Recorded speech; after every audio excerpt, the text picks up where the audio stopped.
Well, it's nearly 1700 local time, and you know what that means. Scientists don't work after 1600 anyway, so it's time for me to do some chess stuff. And I think I'll just do some Chessable. Why not? Uh-oh, it's not supposed to look like that. I'm sure I can fix that. There we go. I don't know how I fixed it, but there it goes.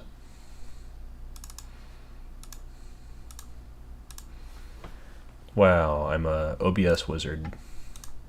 Oops. There we go. Great power, something responsibility. Okay.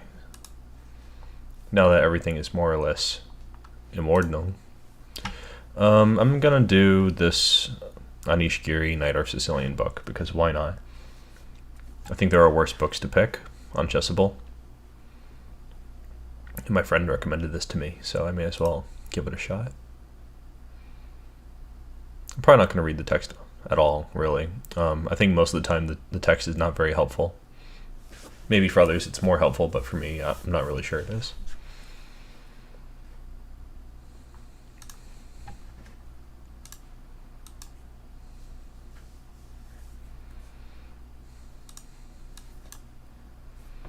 Although I should say that as commentary goes, Giri's commentary is usually a little more easy to stomach. H5 is a little bit different.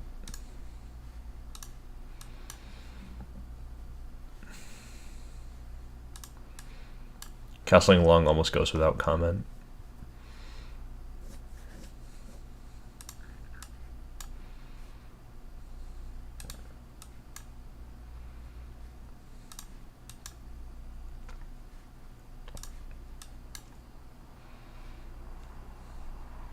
This is a very typical way to exchange pieces. Let's see, I think he was giving this move order.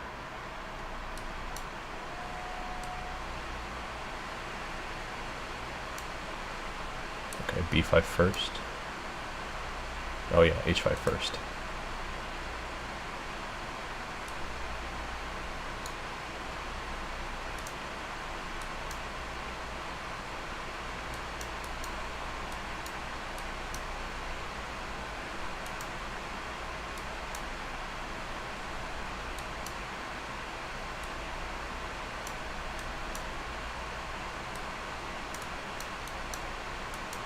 Probably bishop takes is also possible, but I like being able to get the dark square bishops off too. I think it makes a lot of sense.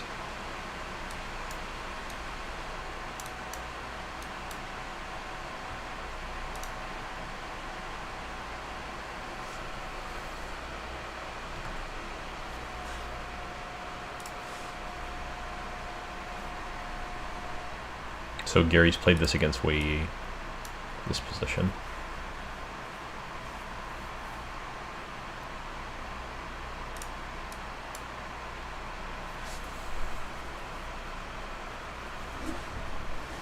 When he says preparing for the b4 push, about White's 14th move, a3, it's not really that clear to me if they're saying preparing for White to play b4 or preparing against Black playing b4, because both are ideas sometimes.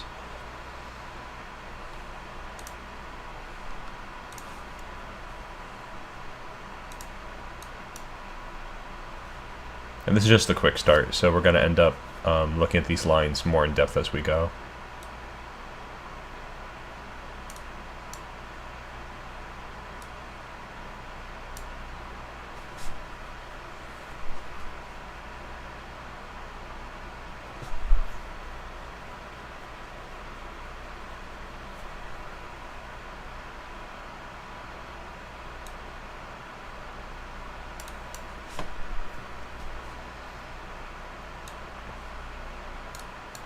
So this is threatening knight b6. Oh, the arrows are kind of wonky on Chessable. Not the best arrows I've ever seen.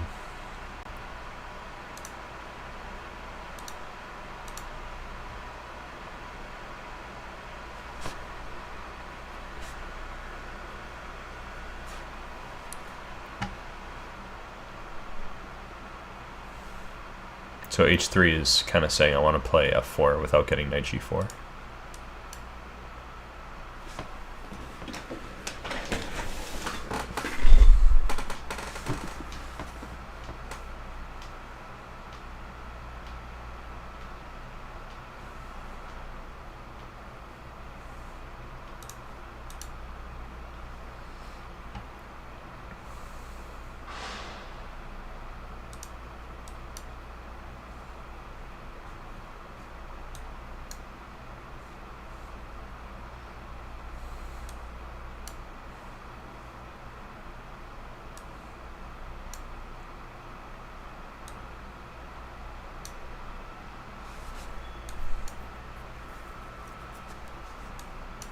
I feel like a3 is the most logical response to b5, but white's kind of just not doing it. Sounds like Jake just remembered that it's April Fool's Day. The Leaning Tower of Pisa fell over.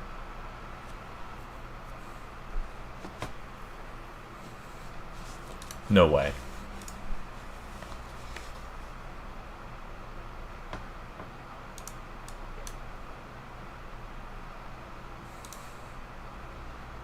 Next thing you're gonna tell me that they caught Osama bin Laden.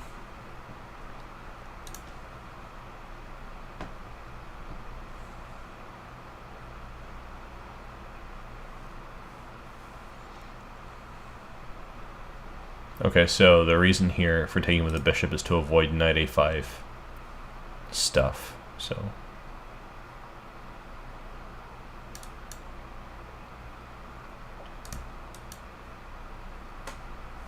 this way they don't get any annoying stuff. And these knights are gone, so it's not happening.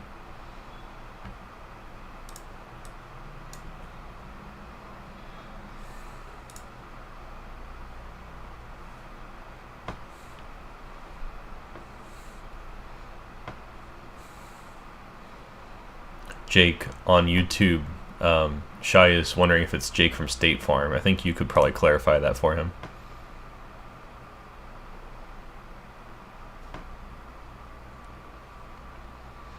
Yeah, so Gary's mentioning there's a sophisticated idea of playing c4. Not that sophisticated. I think playing c4 is pretty normal.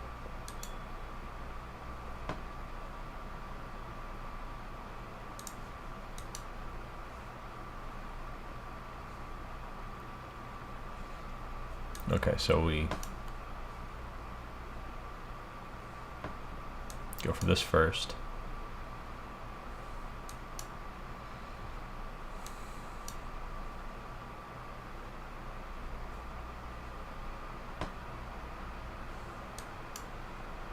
Normal castling stuff.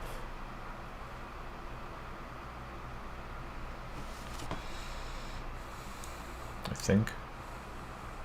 I know, a5. Kind of forcing c4 along here.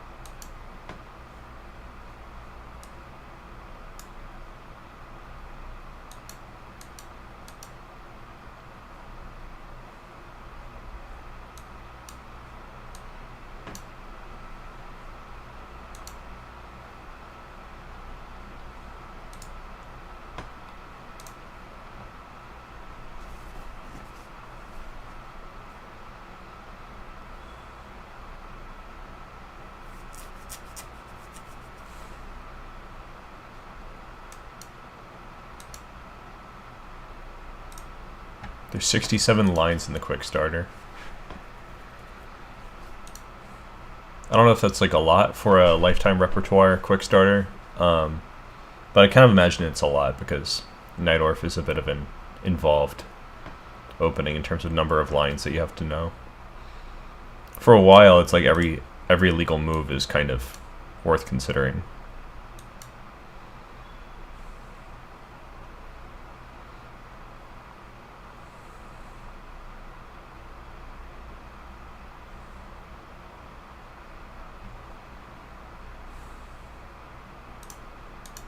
Alright, so Anish Giri seems to love this move a5 every step of the way.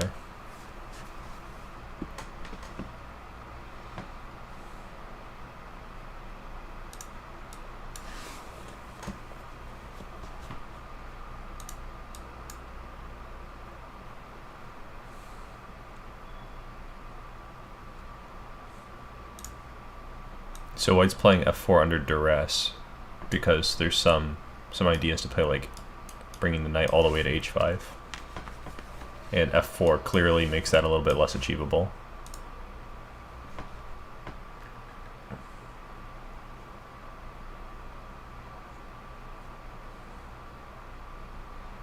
Apparently, Giri claims that this move, rook c8, gains a tempo. Although it's not initially clear to me how.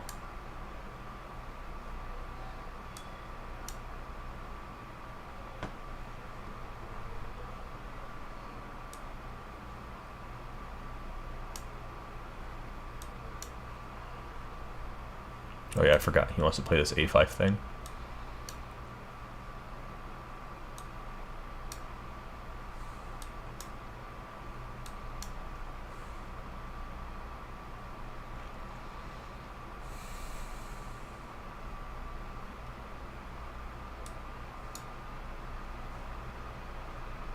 And gain a tempo. Okay, so it gains a tempo because if you commence immediately with the kingside play, they don't have to spend a move to guard against knight f6 hitting d5.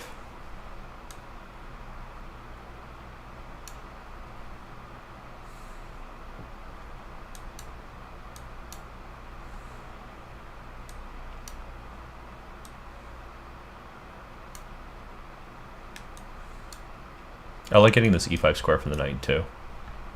It just doesn't seem wrong.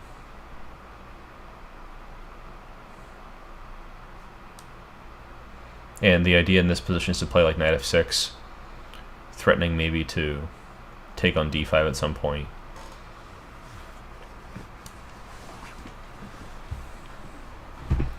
Hello Aaron, thanks for letting me know, Shy, on YouTube. Oh, I think I missed the move, but that's okay. Yeah. So I missed a5 and rook c8 in this line.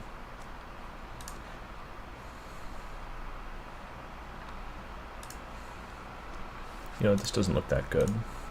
Hold on, guys. I'm going to try to make the little box of Chessable look a little better. Show maybe what we're working on at the same time. You get to see that I deny cookies fervently all the time. We'll probably make this a little bit tinier. There we go.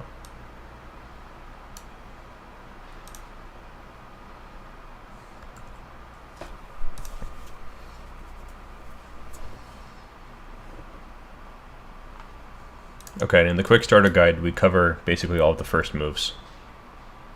At least once.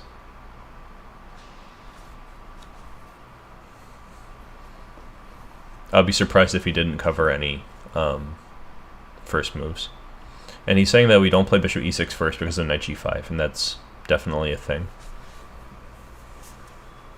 With the bishop already on e2, you don't have the option to play bishop g4, stealing back the tempo that they spent to attack your bishop on e6. So we go for this one first. And whenever you have this structure, it's good to at some point snap off the knight on f6, so bishop g5 is very logical. It looks like he's giving a line where they do that immediately. And we can't argue with that. In fact, we have so little room to argue that when they play knight d5, we can't take it or move our bishop. We have to just continue development and see if they want to, take back the bishop pair that they gave us for the moment. But they won't, because the knight's really good on d5.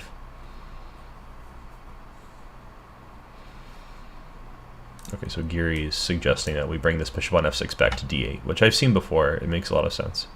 Although he said it's a new idea. Maybe it's a new idea just in this position. This is basically treating the position that we got via this move order like a Sveshnikov or Chelyabinsk variation. Maybe a Pelican variation. I don't remember which of the three it is, but the positions where you get this pawn structure in the Sicilian. One of those things. It's treating it like those. Oops, I forgot to castle. Getting ahead of myself. I was thinking about this moment where we play bishop d8. Get a little tempo. Get down to knight. There we go.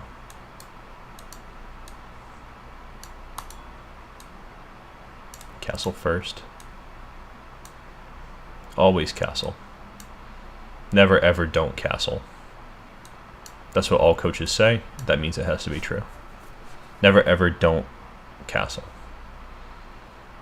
Castle.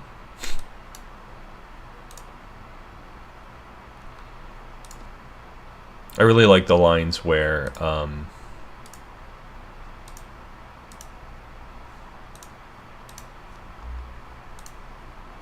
the knight goes to b3, which is pretty much like half of the lines, because at some point you play e5 and they have to choose like f3 or e2 or b3 or f5, and f5 is pretty rare, so like most of the time they choose this. In the Najdorf, white has a lot of problems choosing a good place for their knights. Looks like Giri also addresses bishop e6 in this position, but probably for the quick start he wants to choose just bishop e7 lines to avoid any confusion, because it's so easy to get confused.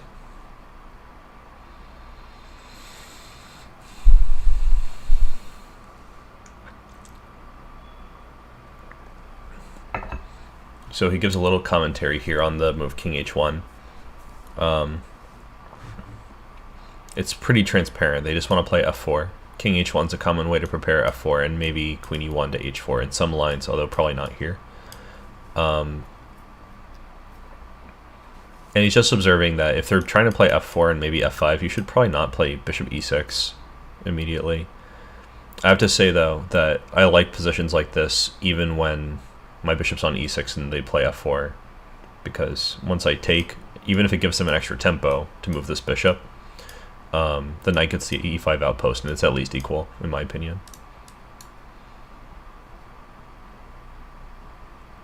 So Giri doesn't mind allowing f5, which takes a lot of time.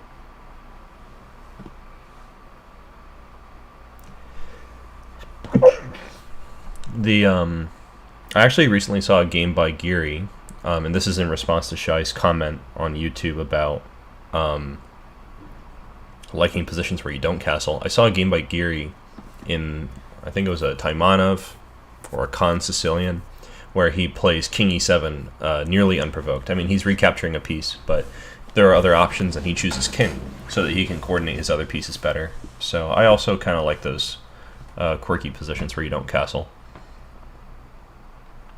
Okay, now b5 makes a lot of sense in this position, because the e4 pawn is a sitting duck, which is the best kind of duck, aside from maybe Peking duck or roast duck. Sorry, vegans.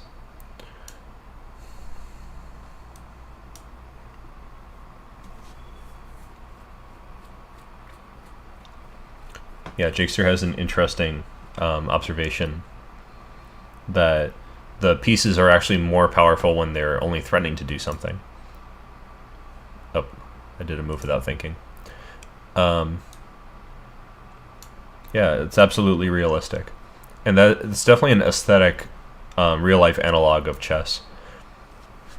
It turns out often that there's strength in the potential of something more than its reality, or that even doing nothing is actually like doing something in itself. And these kinds of paradoxes are pretty satisfying to me when you delve into what they actually mean in reality or in chess, and it's easier in chess to understand.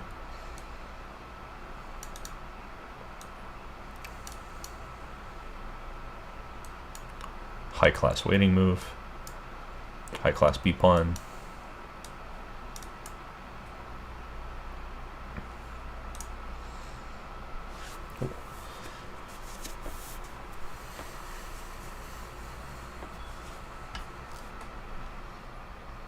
There's some funny lines, especially in the opening of chess, before when you're deciding where to put your pieces, where you'll often spend like 3 moves to go to where you belong, but it increases the potential of your piece long term, like provoking a few pawn moves before putting your bishop back on c8, and so on.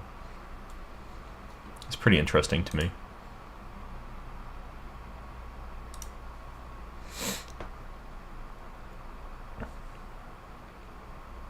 Okay, so he's saying that with rook e1, they're not really doing this f4, f5 stuff, which makes sense. The rook is no longer giving support. And if they play f4, I could probably just take it at some point anyway.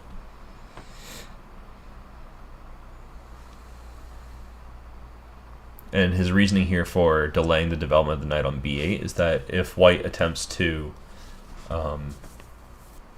reroute the poorly placed b3 knight, that knight c6 is a better place in that situation, because what the knight does on b3 is it guards d4. So once it leaves the fray heading for f1, we can put this knight on d4, which is a good square. So this is a flexible move, looks nice. I think the lines with a4 are generally pretty good for white. That being said, so this is still waiting. Notice how we often want to break with d5, but black is not attempting to support it with rooks. Going for counterplay instead.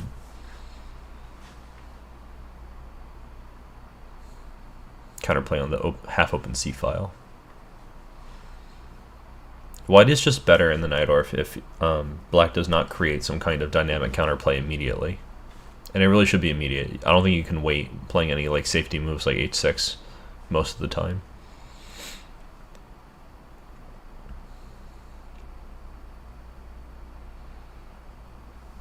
So here, rook b8 and b5 is an idea, and the bishop d8 ideas are still there, which would not be true with a rook on d8. And if the rook was on e8, it would probably not coordinate well to play bishop d8 if you can't immediately go to, for example, a5.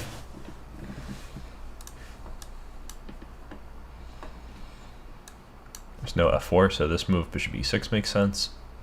We're waiting to see what they do about the knight on b3. We're still waiting to see what they do about the knight on b3. And then once they have played useful moves as much as possible, we can finally admit that we want the knight on d7. The knight usually has more active prospects from d7 than it does on c6, because the c file remains open for the other black pieces. So this is a big difference with the Najdorf and the classical Sicilian.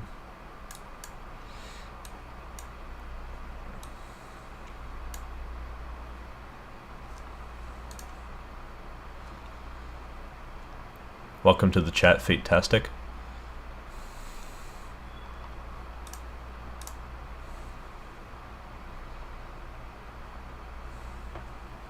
Yeah, potentially in the Najdorf we're going for the endgame. I think it's pretty common that white will do something very active and then their endgame's worse, and the Najdorf player can then reduce the position once things have become safe to do so. But in the beginning we have to do something dynamic to try to provoke that kind of weakening in white's position. While there are a lot of forced draws in the Najdorf, I think that the Najdorf is also a very promising territory in which to play for a win as black.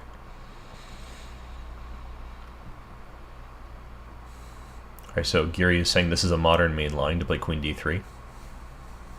Very few people have played queen d3 against me, but it's a logical move. This setup for white has been popular for like 30 years, but people keep making some small adjustments to how they play with white, and black is adjusting in turn. So I think queen d3 is the most recent of many adjustments. For a while I know people were playing queen d2 and castling long.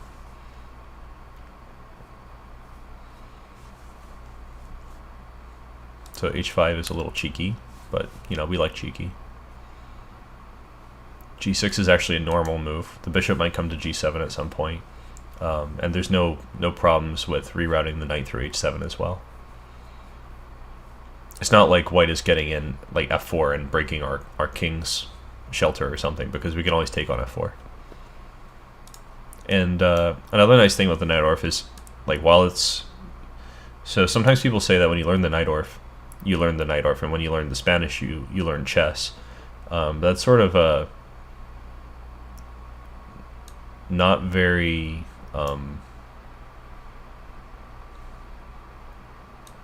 not very accurate perception, I should say.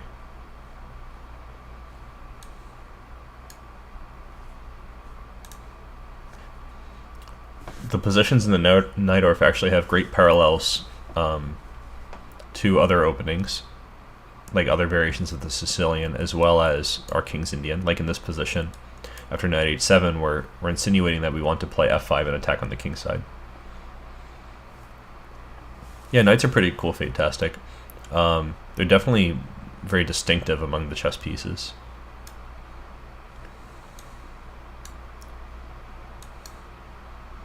I think it's nice that they're kind of like the most non-linear piece. They're the ones who can travel some distance, but without traversing the squares in between. That's kind of cool. Alright, so h5 before rook c8. I thought of rook c8 first, but h5 makes sense because it threatens knight g4. And we're sparing no tempo on the queen side where white has some advantage. So we're just going immediately for the king side stuff. So that's why h5 is better than the move rook c8, which I played while I was talking there.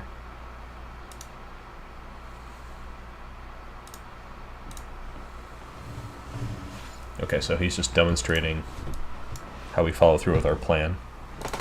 I think it's a little bit superfluous to give these kind of obvious lines in the quick start guide, but as long as they're pretty brief, it's not a big deal.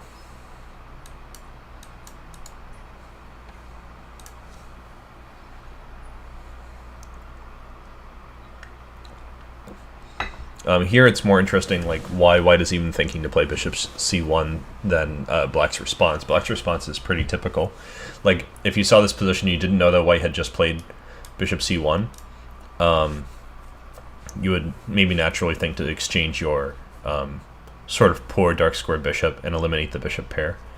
But it looks like the idea of putting the bishop on c1 in the first place is to preempt the move f5, which can be met with h3, e4, queen d1, with a lot of pressure on the h5 pawn.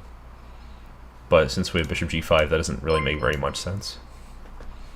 Somebody followed. Kit Katui, thank you for the follow on Twitch.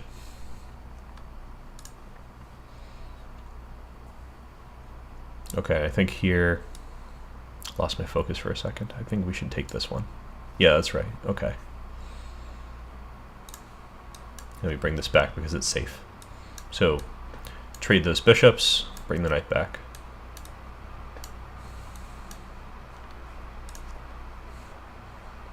Welcome to the chat, Kit Katui.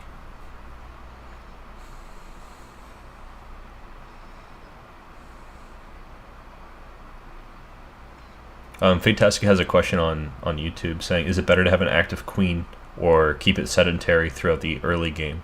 It depends on what situations arise.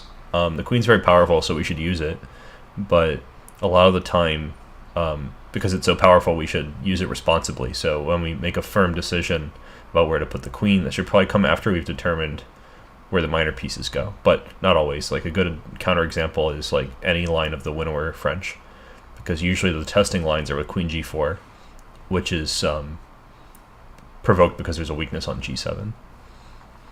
But if there was no weakness like that, we would probably commence with normal development of the minor pieces.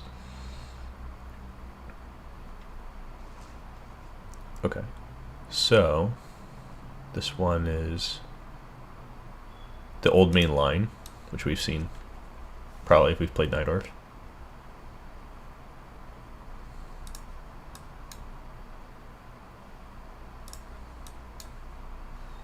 This was popular like 30 years ago, even with the kingside castling.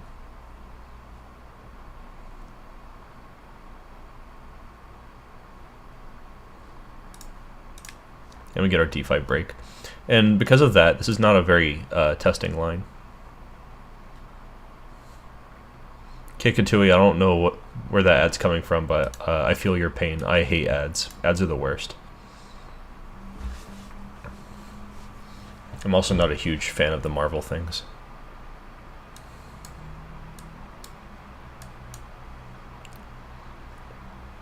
I think it's d5 now. Hold on, let me just check, because I forgot. Takes.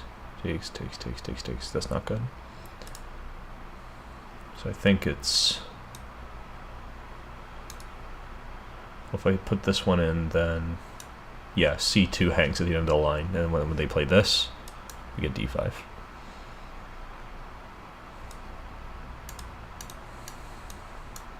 copy knights. It's generally good to get one knight off for the bishop anyway. Even though that's white's worst bishop, it's still pretty nice. So now we're eyeing c2, and we get our d5 break.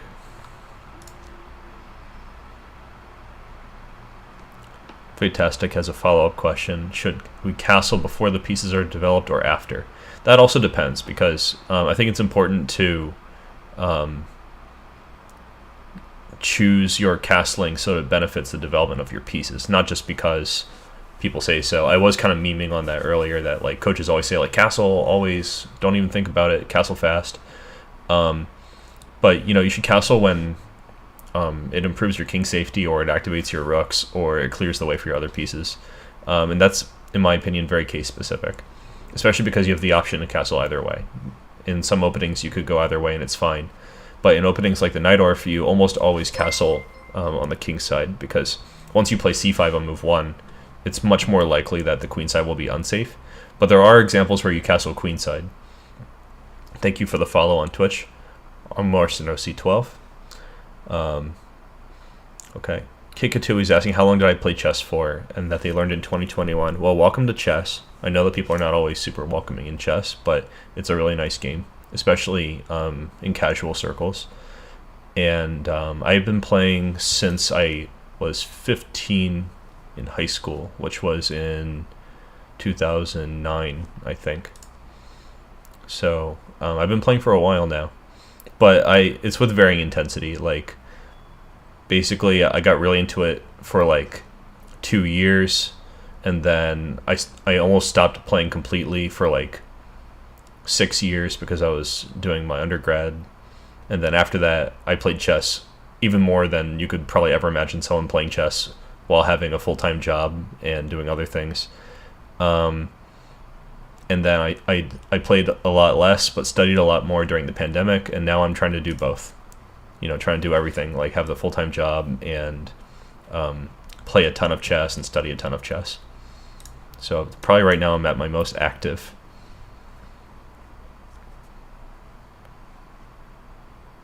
Although I could probably be a little bit more active. Like, I don't really play online games at all. I've been studying just a lot, trying to get ready for tournaments. And I recently did well in one tournament, so I guess it's maybe paying off. So this is getting ready to castle. But you never know. Just because someone's ready to castle doesn't mean they will. Let's see. What's going on here?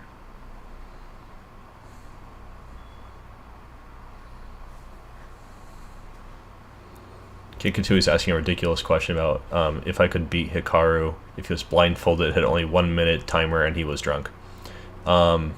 If I'm in the same room as him, I could definitely thrash him. Probably with a stick.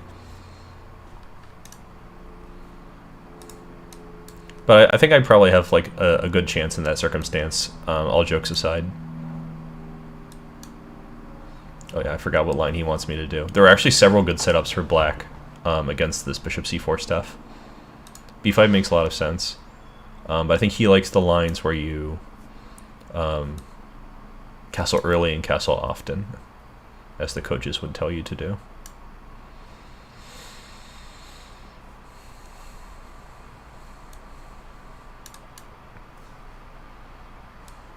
And we're trading off the knight on c6, which is also an idea in other Najdorf lines.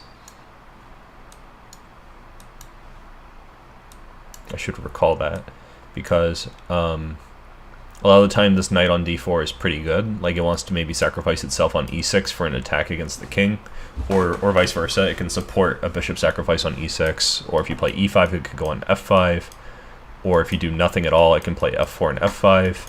So all these things are potentially useful. When I haven't castled, there's even knight b5, but not in this position. So challenging that knight and getting rid of it makes a lot of sense, especially when you consider that the other knight cannot easily go and replace it. So those are all good things about knight c6.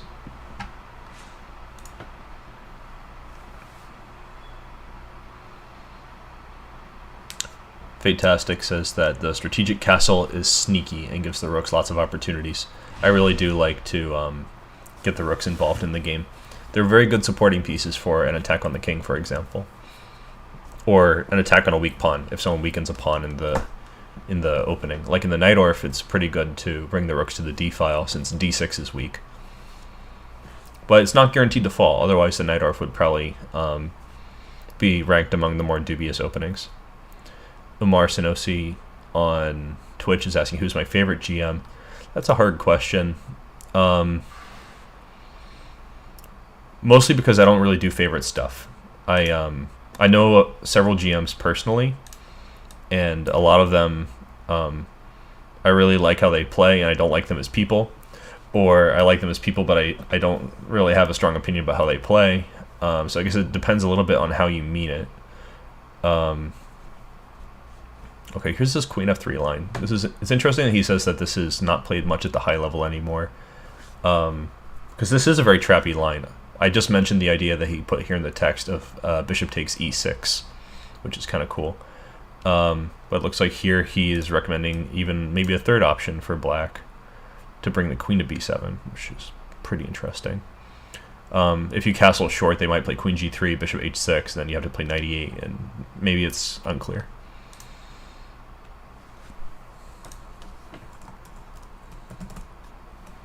Throw a quote there on Twitch.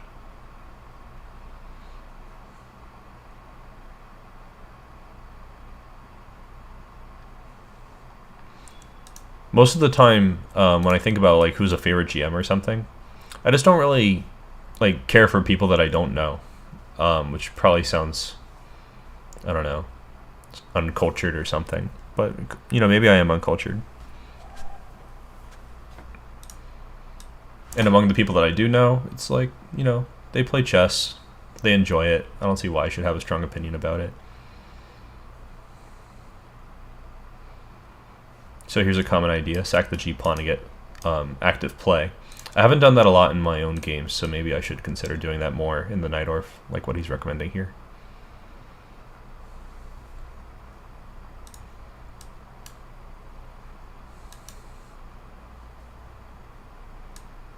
Alright, now if they play e5, we're playing bishop b7. I don't remember if he mentioned that or not.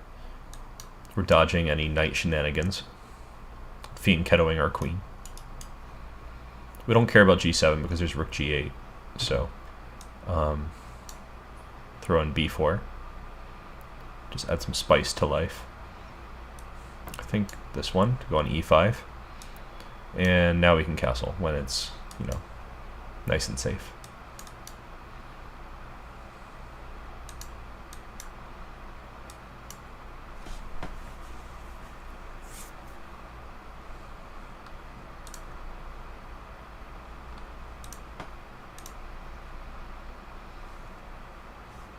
So this move h3 has become really popular recently. I kind of like it. I've played it a few times online. I'd play it more online if I had more time to play online. And I sort of agree with Giri's statement here that whenever possible, we should play with e5. I mostly only play e6 when I'm forced to play e6. e5 is a little bit more active, even though it leaves you with a clearer weakness on d6. So bishop e7 makes sense because, you know, who knows what they're coming up with this g4 stuff. May as well wait and see what they do.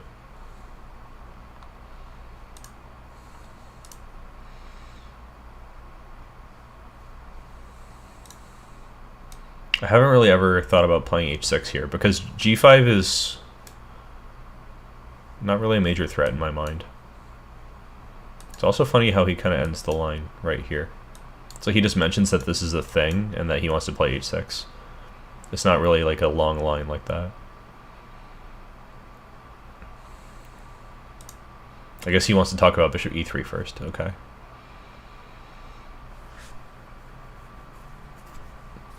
Okay, so I think here it makes sense that he's delaying the development of the knight and the bishop on the queen side. So in that sense, h6 is very sensible, because if we develop the bishop to like e6, then we might have to move the bishop again anyway. Like knight d5 will happen, which is threatening. Not that, those are illegal moves. Like knight d5 or bishop to b6. I meant b6. So if the bishop was on e6, we would have to take on d5, and if we want to take with the knight, well, we have to move the bishop again. So we may as well wait and see what they do. And we probably don't know if we want our knight on c6 or d7 yet, so I kind of agree with this logic, even though I've never thought about it before. So this is a long castling type thing. Another flexible move that we probably ought to play anyway. It's just one move order with g4. Queen c7 is almost always where we want that queen. Since we wasted no moves here, it's not a big deal to provoke knight d5. If you had the bishop on e6, it might actually be a big deal because you'd have to go back to c8 anyway. And we get to do this thing that Giri really likes, where he plays a5. Okay, so we wait, and we keep waiting, and we wait even more than the last time that we waited, and now we actually do something. Lots of pawn moves against the h3 line, at least when they try to castle long. So it's a pawn world. Chop, chop, chop. Even more pawn moves. Looks very promising.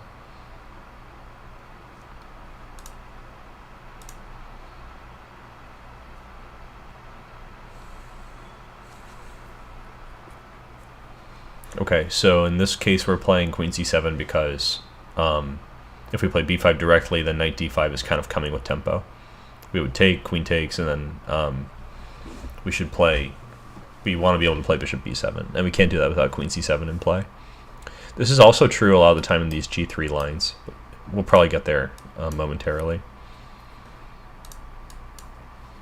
I love it when they give a comment like with very complex play, like, oh yeah, that really helps me to play this position.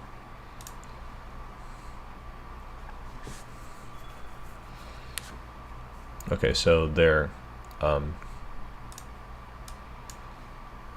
not skimping on the pawn moves here. This is an exchange sack line. I've seen this before for sure.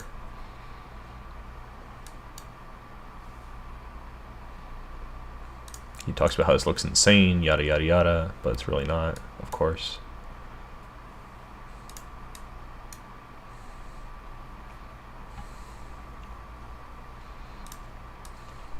Yeah, I feel like I could play that. No problem. Come and get it.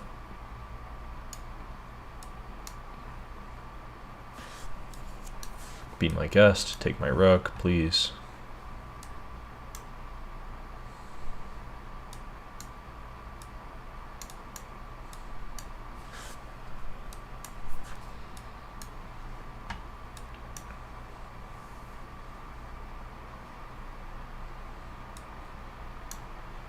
Looks good.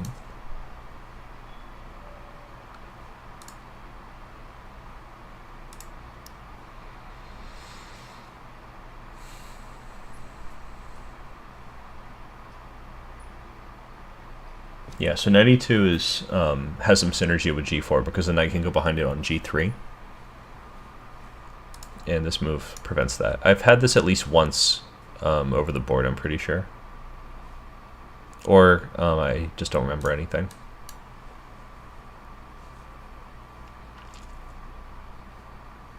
So again, this is a normal way for white to get control of d5.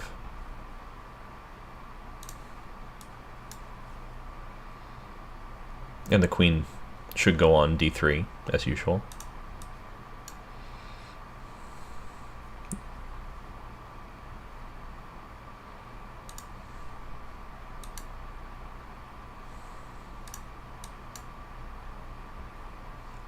Not allowing knight f6 with bishop g7. Got to get that counterplay immediately or else all is lost. If we castle short instead of b5, probably they'll play something like a4 and just shut it down.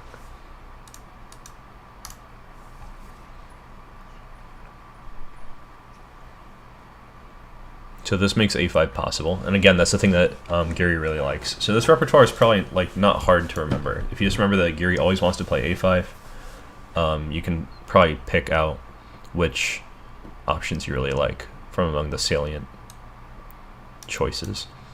And I think he likes to push against whatever the opponent's main idea is behind their move choice. Like here, we want to play g4 so that he's stopping g4.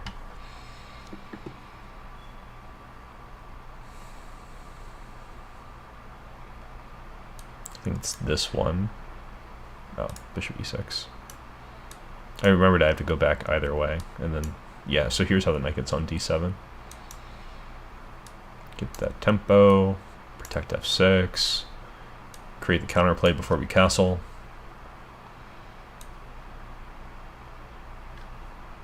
Rook b8 memes, I believe. Support the a5 advance. Yeah, that's it.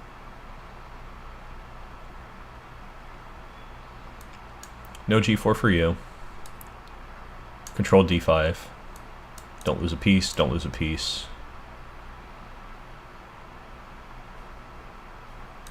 Develop your pieces, develop your pieces, develop your pieces. Please develop your pieces. Get the counterplay.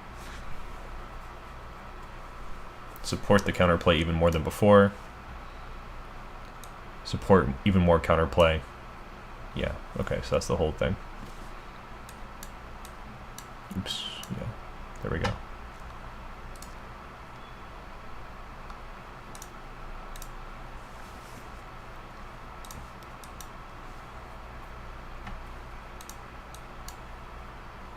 So this is sort of a hybrid h3, g3 thing. g3 first has its own different but related kind of theory.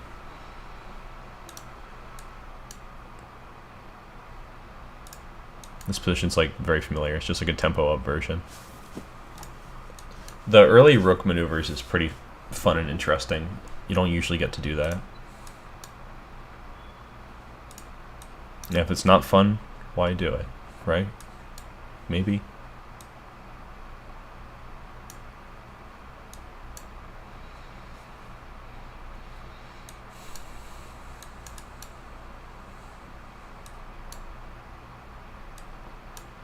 No knight d5 for them. I actually really like it when like getting this kind of position with black, because I feel like when they go to get the knight on d5 and it is not accomplished, they usually are like at a loss somehow about what to do next. I mean, it's not impossible to find moves to play, but a lot of their play doesn't have, like, they have to really start thinking about it, I guess is what I'm trying to say.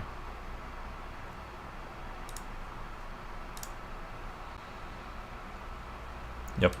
So we still play e5 against basically everything. If they play f5, it's kind of a loss of time. It's good to stop bishop c4 if you can. I think taking on f4 is also good, but I don't really mind. Taking on f4 is more like just, you know, you're playing chess now. It's an equal position. White's not in trouble, but you gotta see how they understand the end games that you get from there.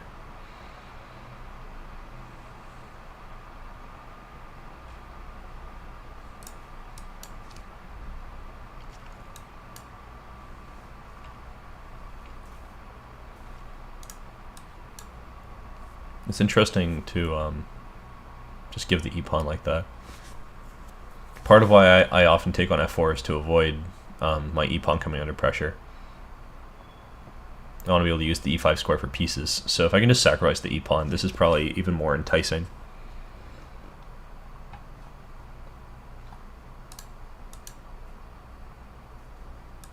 I'm bullying some pieces here.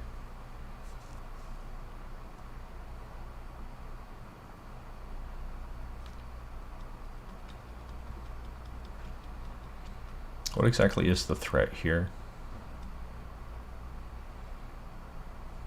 I don't think there even is a threat, it's just that your pieces are all very active.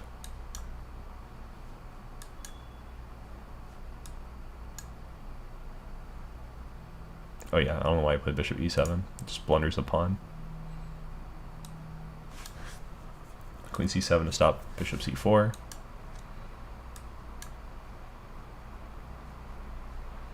Rook e8. Your knight c5 first. Still rook e8. Rook e8 makes even more sense when the queen's on e1.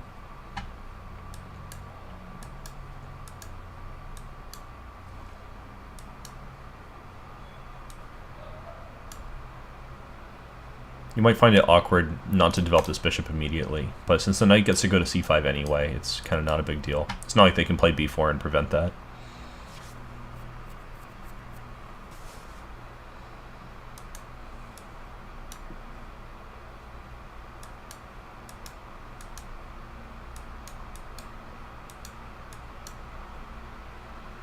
I don't mind being down a pawn.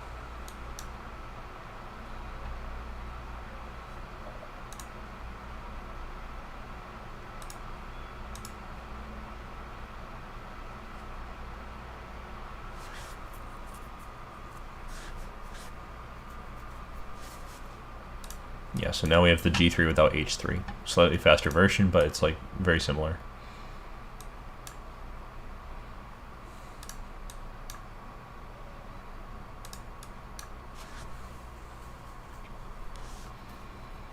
a4 has independent value because it's what prevents the position from being the same as the one where they played knight d5, knight takes d5, queen takes d5, and rook a7.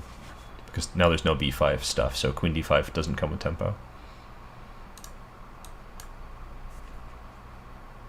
Rerouting this bishop looks pretty cool. Not every day you get to do it. This is that Giri versus Wei game.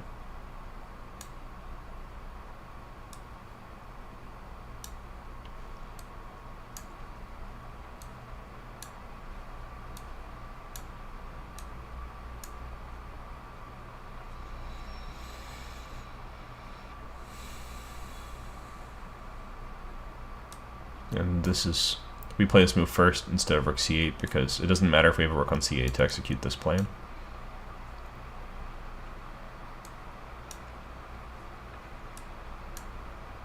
It's good to get that maneuver in while you can, because whenever you're maneuvering, your pieces are briefly not very well placed. So you don't really want to spend a lot of time with your bishop on d8.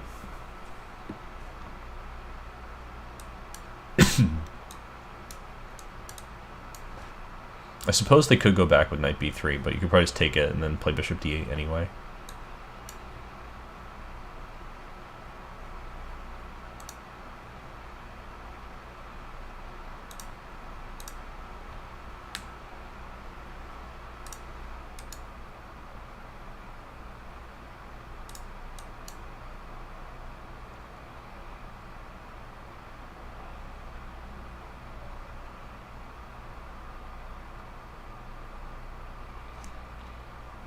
So Giri makes an interesting comment here, comparing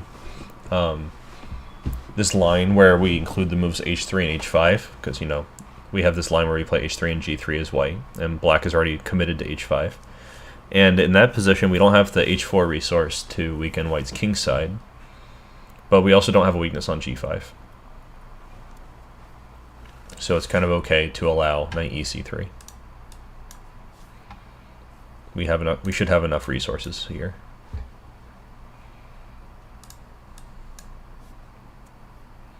Oh, here's actually an example where you play king takes e7. We sort of were talking about that earlier.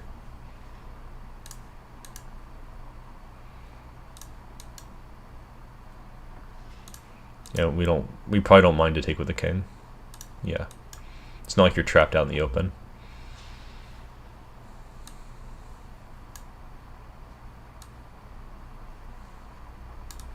I think we were doing knight bd7 here.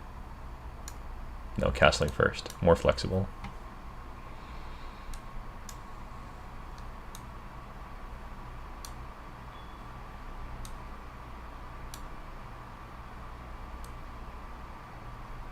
Yeah, and here we're challenging that knight and getting rid of it immediately. And this is how we ended up in this funny scenario.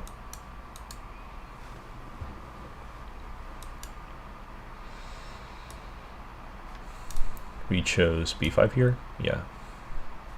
And then get rid of these knights. And we don't really mind all these trades.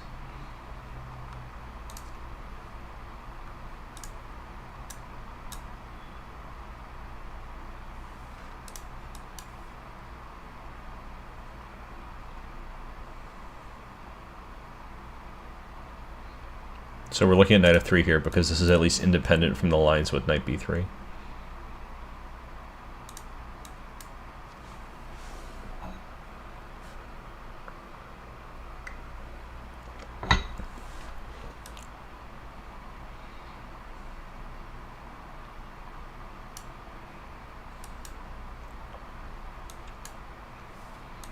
And Giri likes the lines where we just accept the doubled pawns. It's different though if the knight takes. That's not how knights move, but I'll just keep, pretending. Yeah, if the knight took the bishop on e6, it'll be different because when the bishop comes to c4 or h3 or g4, it'll be pressuring e6 like long term and not really at any cost to white. So the trade for bishops is fine because they have limited ways to attack e6 with the knight, but the other trade's not so good. We're kind of forcing them to take on f6 because otherwise we can make sure that a knight arrives on f6, not a bishop.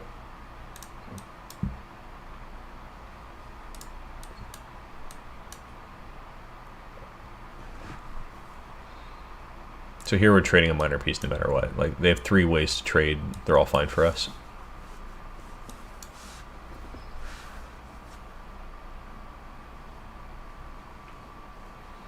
Yeah, his note here is that white is attempting to play good knight against bad bishop, but I don't look at this knight and think that it's good, like, at all. And the same maneuver that he really likes is entirely plausible.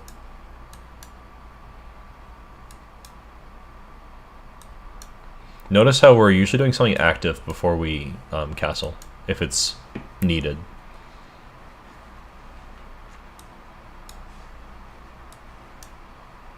Oh yeah, queen c6 to pressure e4 in this line.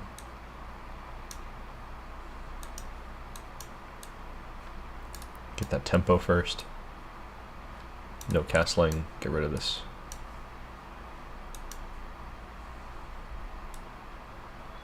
Castle first, the pressure on e4.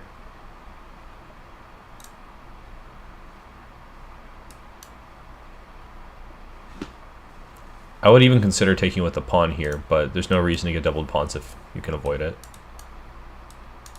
Easy little line.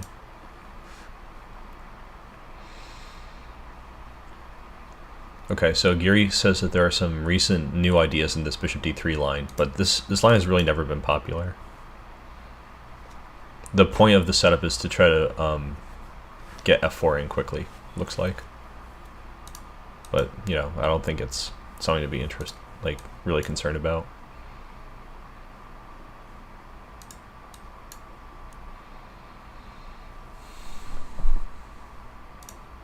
Obviously we're not winning a pawn here on d5, but this is now maybe threatening.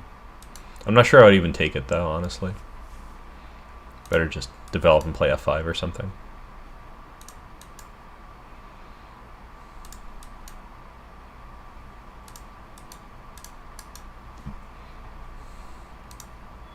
Chessable's interface is a little bit clunky. Sometimes I try to pre-move and it doesn't really go.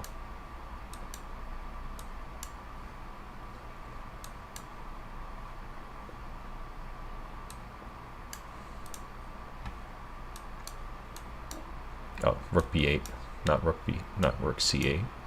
So we can break everything. Here I forget if I was playing knight e8 or taking. I think I was taking. Okay, yeah, just knight e5. There's a lot of good looking options there.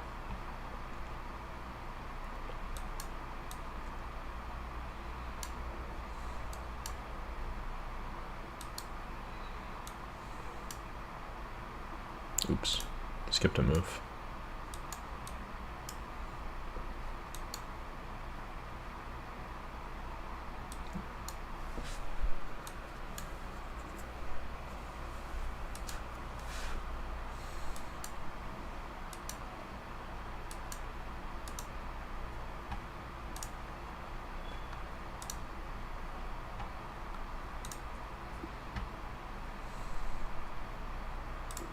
Bishop h6 is, if this really is the most popular move, I don't see how this is really a big challenge.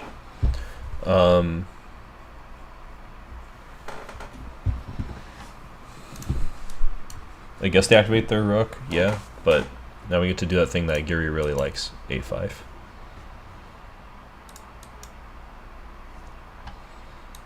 And bishop f8 trading bishops is good for us.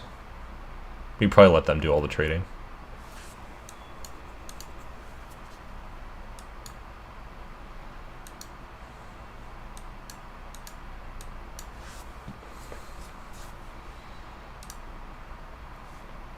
Knight b3 is a funny line. I'm actually really interested to see what Giri recommends against it, because he'll probably highlight some ideas that are relevant even in other openings.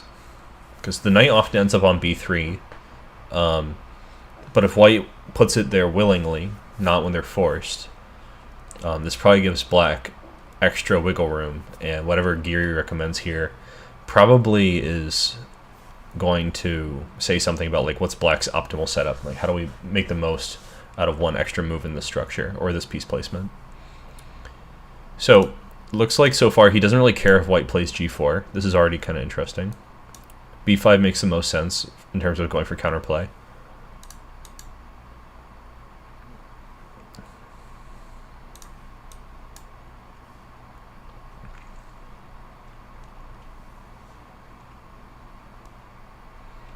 Okay, so interestingly, if people might want to play knight a4, but then there's bishop c6. Although I really just think knight e2 makes the most sense. Like usually when people are playing this g4, g5 stuff, they want knight g3.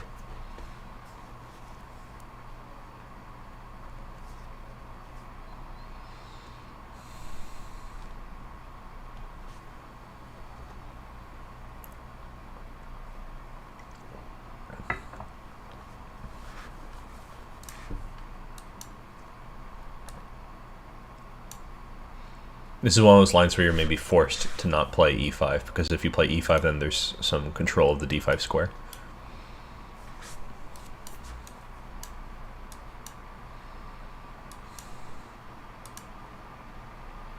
What am I missing here? I thought it was just knight c6. Oh yeah, b4. They could play a3 if we don't play b4 right away.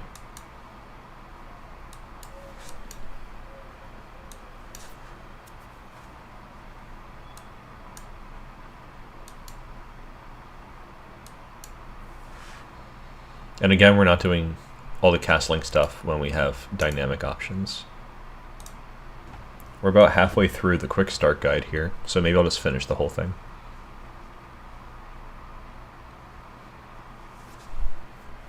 So it looks like high-level players are choosing rook g1 now. It's kind of interesting. I think there's also knight b3 and then rook g1. So maybe there will be a comparison of these two in this book as well.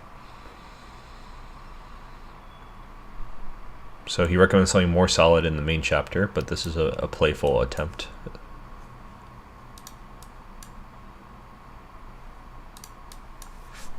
And this is kind of a typical way to set the pieces.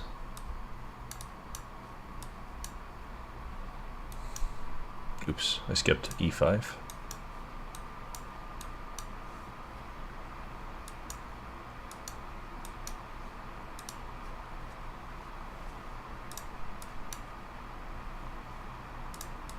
So all standard stuff so far. Postponing bishop e7 makes sense.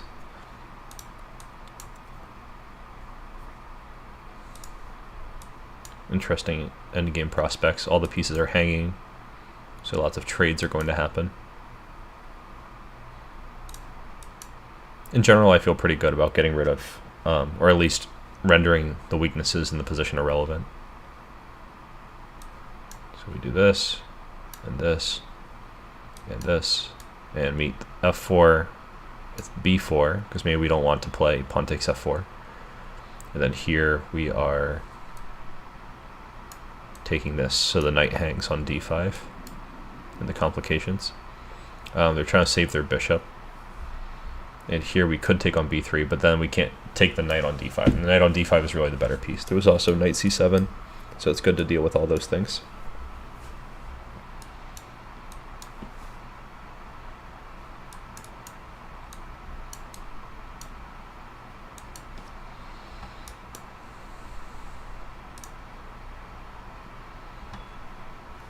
A3 is actually a garbage move.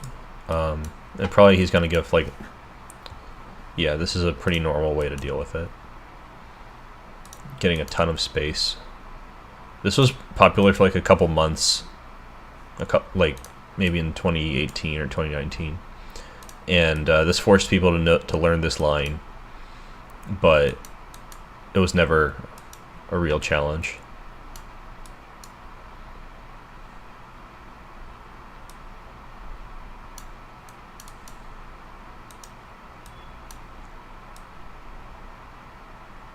I think there might even be a more accurate move order than directly going to d5. Or maybe I'm thinking about like the forced line that happens after this.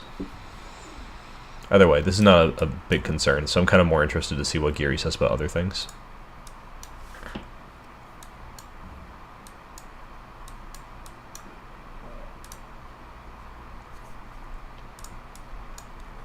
Don't let that knight exist, of course. Yeah, I remember looking at this line.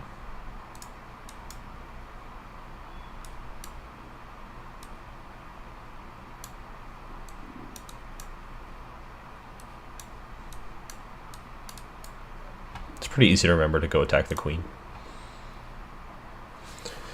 Queen f3 is also a garbage move. I wonder if we're going to look at like every garbage move. It's good to know the sidelines.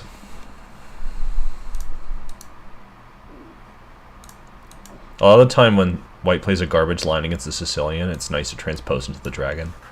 Because you just have really active pieces, and if their setup's garbage, they're probably too slow to actually punish you.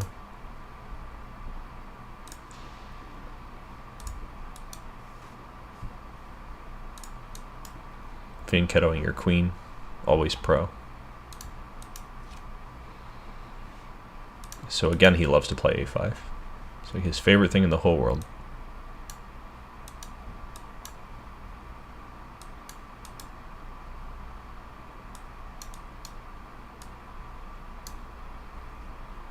Easy moves. You could do it without even looking at the board. Like, what do they play? I don't know. But we know what we play. Queen e2 is a good line, actually. Oh, but usually after bishop g5. So here it's kind of funny.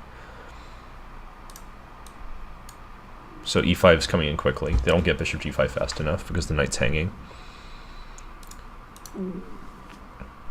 This is just like the refutation for the a3 stuff.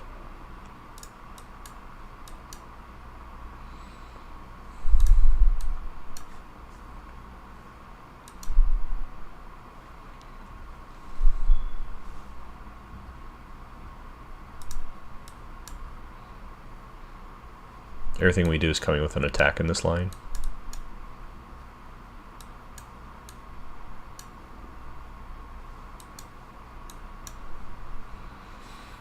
We don't even sack material to get such a nice position.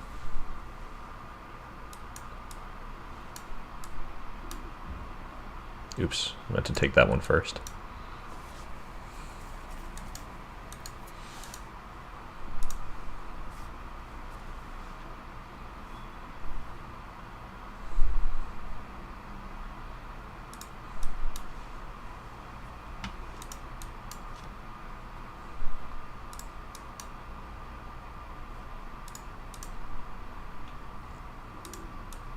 This is a very greedy line. Makes me wonder.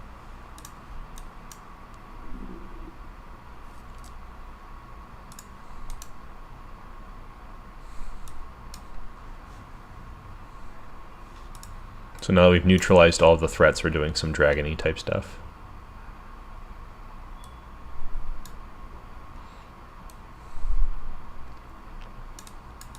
So we do some ambitious things. Oh, I'll throw this one in first. Chomp on this. I'm going to tempo this way. We're giving the piece back, but that's fine. If they play queen d5, there's bishop b7. Trade that so there's no threat. We don't really care about the rook because there's knight c2, and then do dragon things.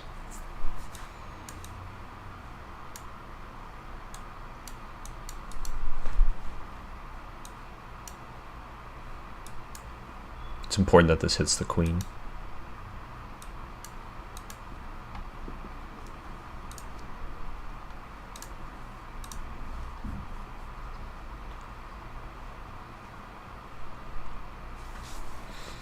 H4 is one of those like AlphaZero inspired moves. At least everyone says it's inspired by AlphaZero. I think it's just that everyone wants to go back to being a beginner when playing H4 and A4 is like opening theory.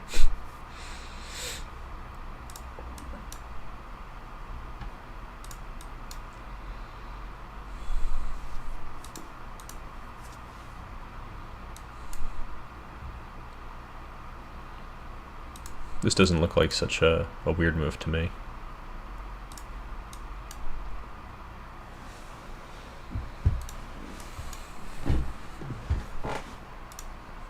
The bishop ends up like on that same square as usual, just in an unusual way. So here we're giving up the h-pawn, but it does not matter, we're getting the g-pawn.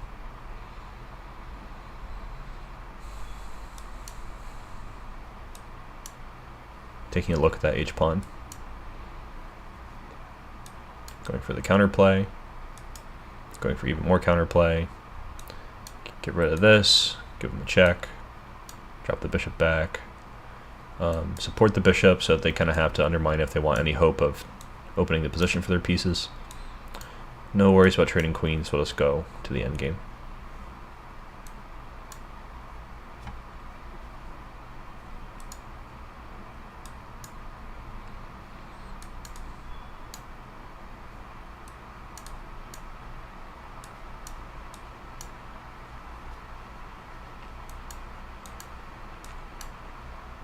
The h-pawn was dead either way. It's better not to passively defend it. And we're going to take on g4 with the bishop.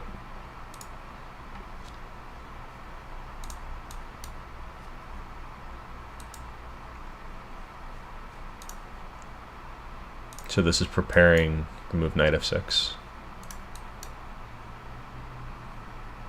And since they castled, we go for the counterplay.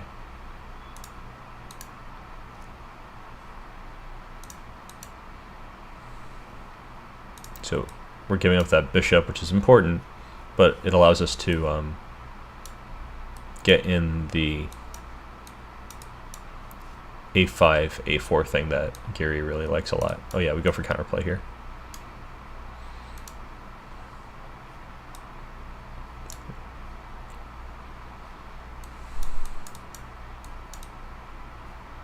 Throw this in.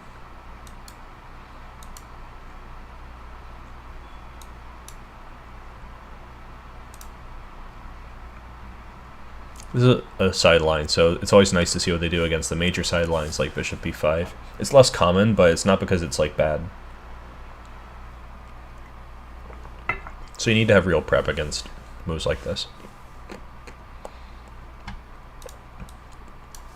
I've played knight d7 and bishop d7. They both seem pretty good. I like the idea of avoiding trading bishops so that we have the potentiality to get the bishop pair later on.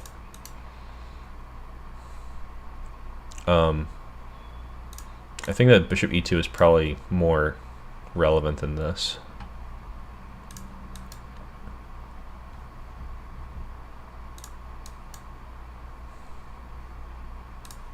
Preparing knight f6, leaving some questions open for white. How are you going to develop your remaining pieces now that you've gotten rid of your light square bishop? So here apparently he played this against Adams to provoke f3. Maybe not such a good move somehow. We get the d5 break, I bet. Well, no, here they have a clamp, so we don't just get that. Where's our counterplay?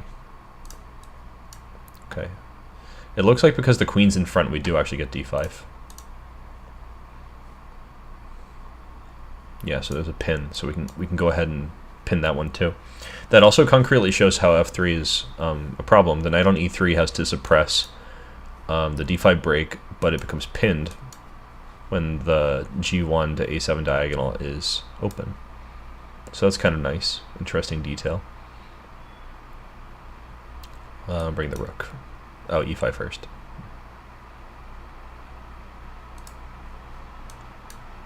Got those two switched. Preparing knight f6, why not? Stop knight c4. Now we can do it. Oh, bishop e7 first. Hold on, what's the idea here?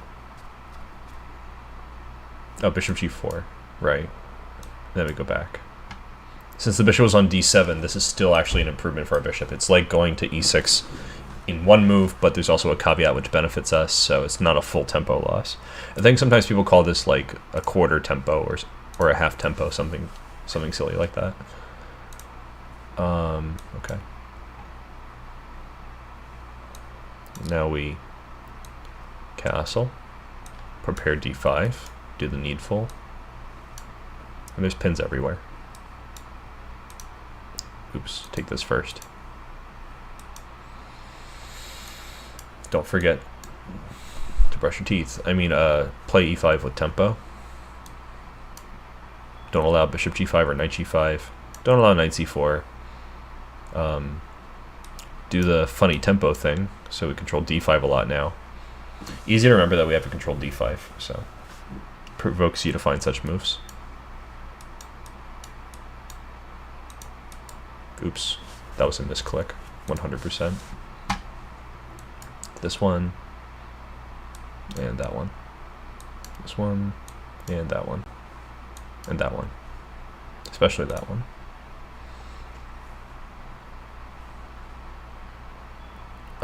So the difference here, the last one,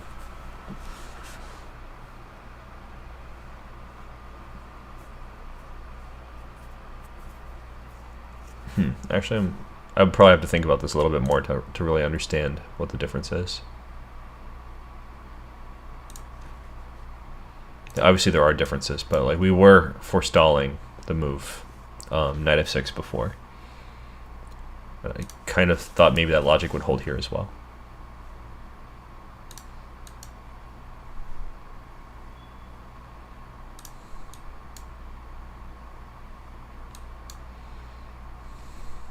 So this is like a center fork trick in a very complicated way.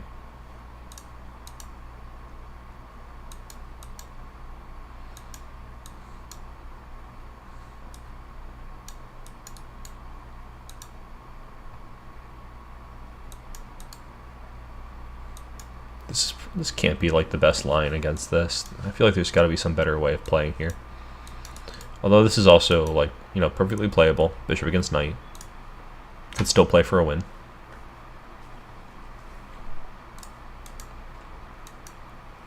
Apparently there's a sack here. Looks dangerous, but not too dangerous.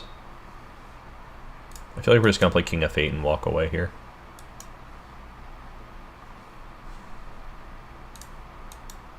Don't blunder a rook. That's the moral of the story. Oh yeah, we put pressure, and this is sort of forcing them to sack a piece.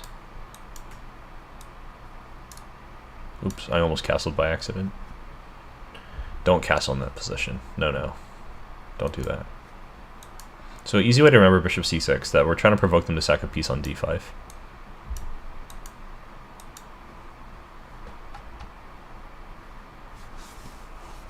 We have bishop e6. If they sack on e7, then play rook e1. That's an important detail. Yeah, so here, part of why I was a little skeptical is that we get this Maratse bind for white. It says it's not too dangerous, though, because black has a light square bishop with creating counterplay. So we probably go for the similar bishop c6 type stuff, if I had to guess. Or we get b5 directly. Okay, here, bishop c6.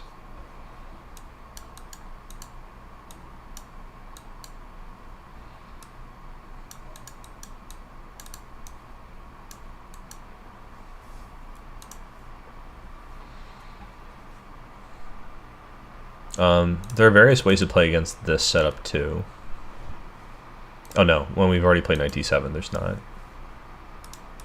Get some space. A lot of, in my opinion, kind of noobish players will choose this kind of setup with white in various ways. Sometimes they just directly put the bishop on c4 and then reroute it to c2. They really just want to play a Spanish very, very badly, but I don't think it's that challenging. What I'm curious about is if black will even play e5.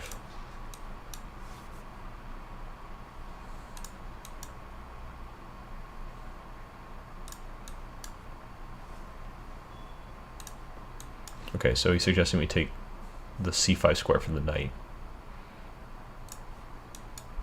Okay, so we take and then play e5. Yeah, this is an interesting option. I don't think I've ever played that. Oops, knight f6 first. And then these things.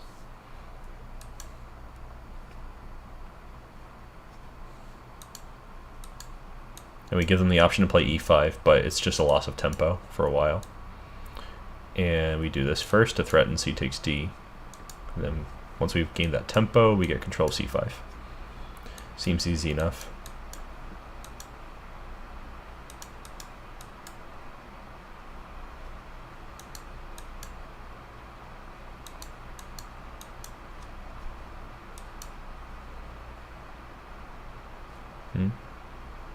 Oh.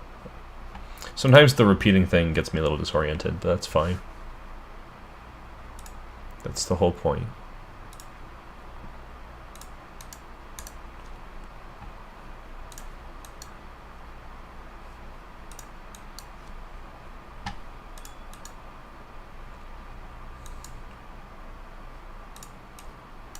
Pressure on e4, kind of important.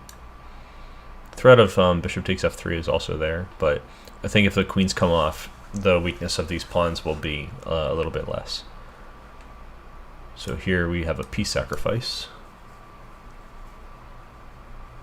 This is black is fine, but white has compensation.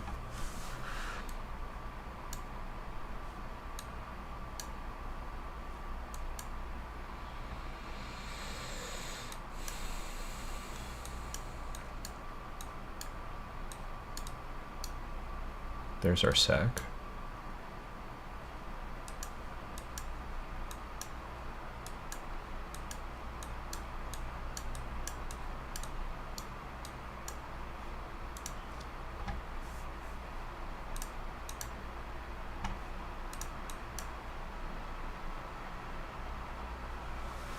So here it looks like it's worth investing a few moves to prevent d4 from coming in a good way.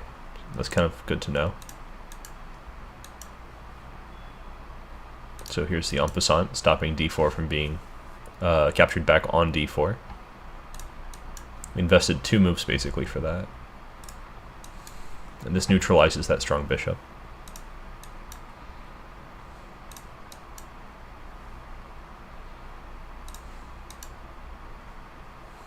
I don't know why he mentioned that rook d4 is met by bishop g7. That seems pretty obvious to me.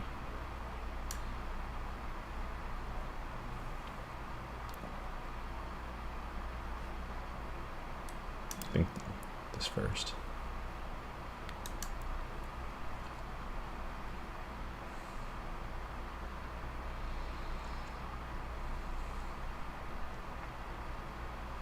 It's not this.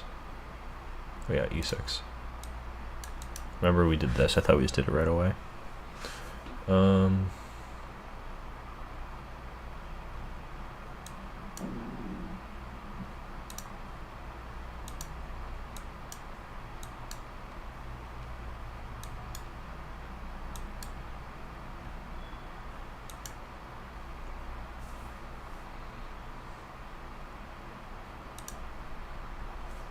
I usually don't like to play e6 if I might want to play e5 anyway. But it's understandable. Gotta develop your bishop somehow.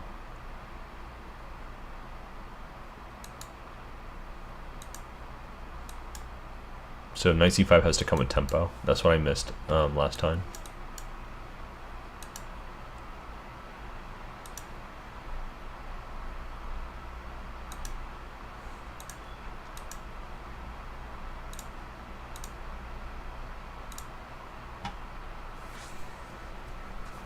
So here's that noobish line that I mentioned before, where people just really, really badly want to play something like Italian or Spanish against the Sicilian. And it's good that Giri gives these lines where we don't really play a Najdorf setup, because we're going to see these a lot more often these days than people probably used to. People trying to avoid theory very badly. I like this setup against this position with the bishop on g2 as well. I think this is pretty good for black.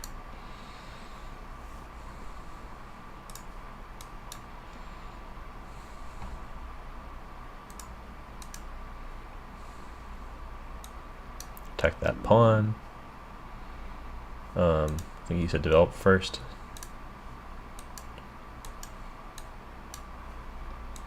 And then push all these pawns.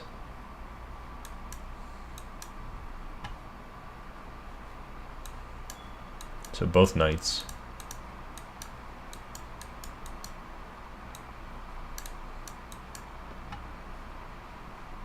That was the other knight that I forgot. I was trying to stay flexible, but not necessarily necessary. So here's our Alapin. Earlier I made the mistake of thinking that with bishop b5 it was already Alapin stuff.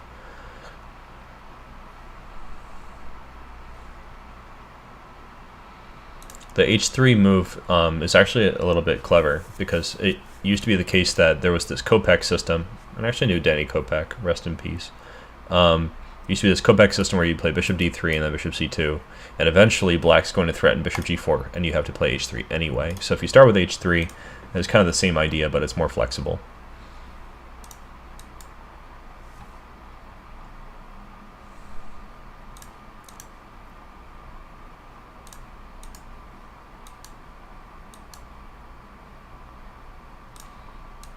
And we don't really care about this d6 pawn.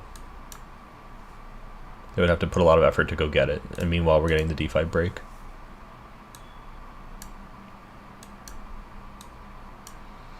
So another way of maybe summarizing Giri's ideas is that he's playing both knights to the center against all the sidelines.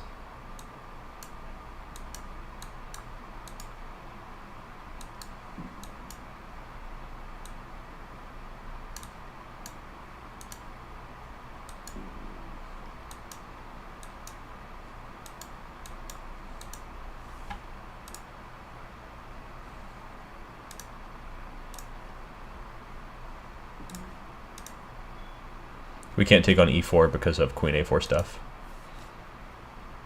This looks like it almost transposed. No, it does not transpose to the other lines, because in those lines we play knight d7. I wonder if he's going to cover this exchange on c6.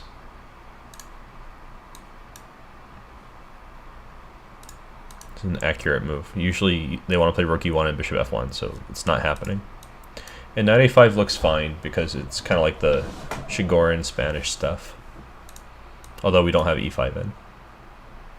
But I imagine if we played e5 they wouldn't take en passant, so it'll probably end up being the same. Okay, so here it looks like one of the nice things about not playing e5 is that we can try to pulverize d5 even more. So that's probably a thing to remember about the move orders. That if the option to attack d5 is in the cards, we should probably maintain it. Knight b7 to c5 is another common idea. This first. I think the reason we're not playing knight c6 initially is because white will try to gain a tempo via this route. Since we castled, bishop c6 wouldn't come with check.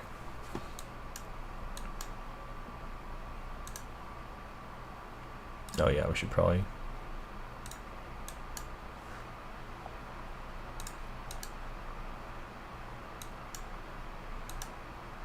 Okay, missed a couple subtleties in here. We went all the way to the endgame before bringing the knight to c5.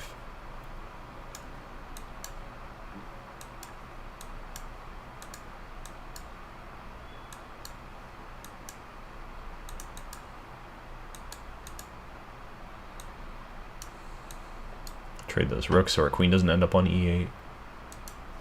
And there we go.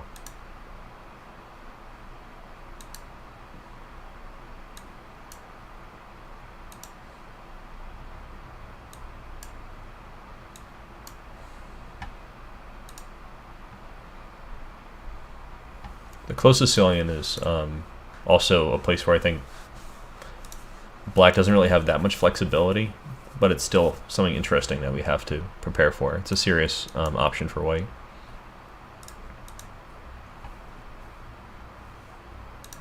So here white spent extra time to provoke bishop d7. And in this system, you should almost never put the knight on f6 because you need to fight against the f5 break. That's their main thing. This is sort of a trivial line. I guess he's only including this because it's common for white to play in this way.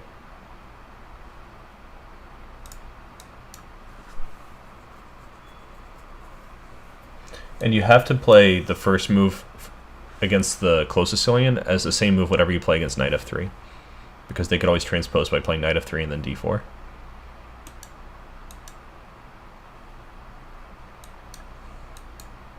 The knight always belongs on c6 because they also have some knight d4 ideas. And if they don't go for it, then knight d4 is such a good idea for us. So could really hardly avoid it.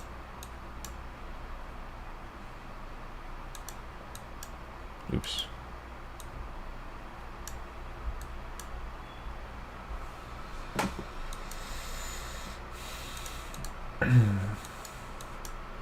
If you play knight c6, they'll also generally take on c6 and double your pawns, and white has maybe a small advantage there. It's at least a very practical edge, so good to avoid that as well. Oh, I should do this first. What's up, Peter Master? Good to see you in the chat. I missed the move. I think it was e6. Oh no, knight c6, because that's flexible. Now e6.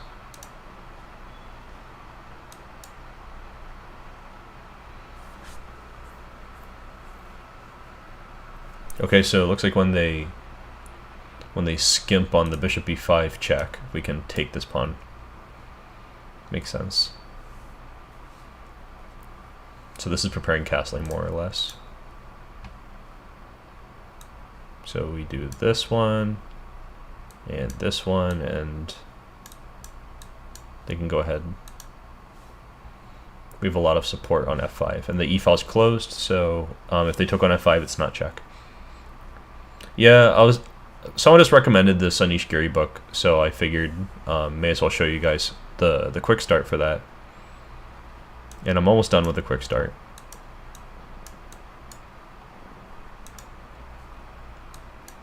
A lot of this stuff I already know, but it's good to review and see maybe different angles on it. The small differences kind of maybe enhance how we understand the position. I hope it does. Otherwise, I'm just doing this for no reason. Not that there's anything wrong with doing things for no reason. Oops, I meant g takes.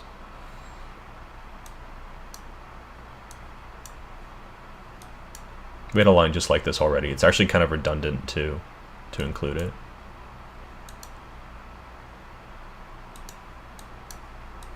We pretty much always bring the knights like this.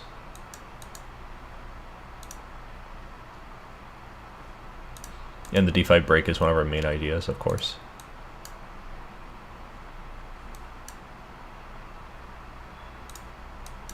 I like the positions where someone's trying to play f5 and we play f5 ourselves. It's generally very active. I have to admit, Uter Master on YouTube, that I have never read a book by Simon Williams. In fact, I've read almost no opening books at all. I think it's largely unnecessary, but I especially kind of refuse to look at Williams's books because I've seen a lot of responses to his content, because when you're writing a book, it's good to acknowledge what other people have done before you, right? But the refutations that people have shown for Williams's work are generally like very easy and intuitive and lead to losing positions. So I would just generally never take Williams's advice on pretty much anything chess related. He's very popular, I understand that, but like his openings are just very gimmicky. I don't think they even really have a lot of surprise value. You just have to like pause, remember how to play chess, and then work it out. Or just be like prepared. I think if you're preparing for the unprepared opponent, it's sort of like a reduction to absurdity. Because if they're unprepared, you probably would be just fine playing like anything.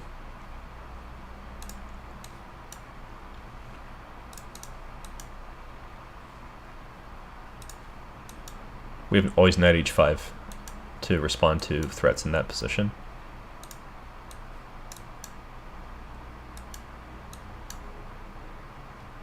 Oh yeah, bishop h6.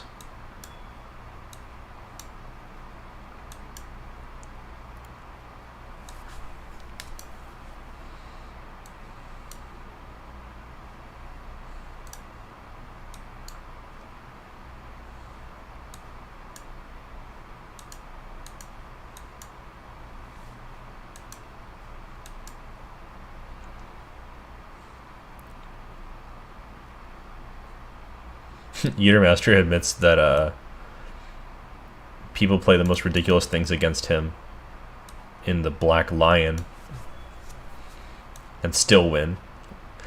That's relatable. I had a similar experience when I was playing the Benoni with Black. Like, I remember in, I think, Philadelphia International in like 2018, or maybe it was 2019. It was like right before I stopped playing from the lockdown. They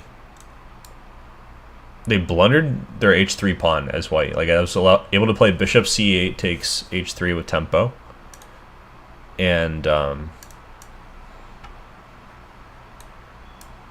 so I just took it because, like, if they play g takes h3, there's knight f3 check, and it like checks the king on g1 and the queen on d2, and I win. And he totally missed it, had no idea, like, didn't plan anything, but he nevertheless got massive compensation and won the game. And I think when you play these kind of garbage openings, this is a risk that you run. Maybe you don't know it's garbage and you have to find out, but I think that's a very good indicator that maybe your opening's not super good, when people can play literal garbage and like just stumble into winning positions. Admittedly, I did have a way to maintain equality or have a small advantage after bishop takes h3, but it was like very difficult to find, and I've made this mistake like 3 times while I'm talking. I should probably focus a bit.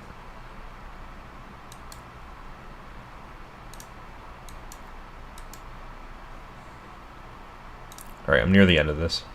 But yeah, if people can get these easy advantages even with blunders, it's probably better to go for something that's more strong, where like they make a mistake and then they die. Or something where it's very easy to play and you consistently go to the end game or something.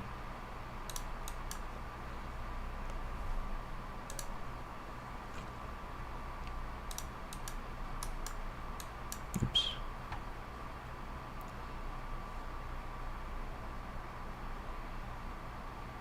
Yeah, I think I had someone play knight c1 against me. Like, I played e6 and they played knight c1 in a position like this, and it was all fine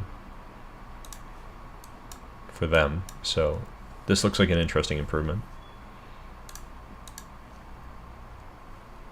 So knight c1's happening anyway. And here we just go back.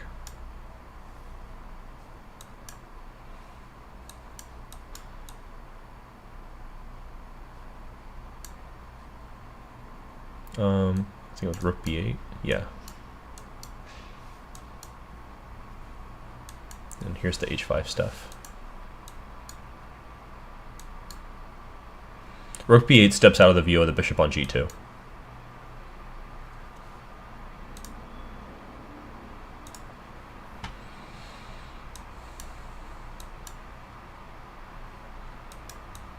Also, we might want to play bishop h6 at some point anyway, so it's good to keep the knight on g8 just for a moment, until we know a little bit more about the position, like once they play h3.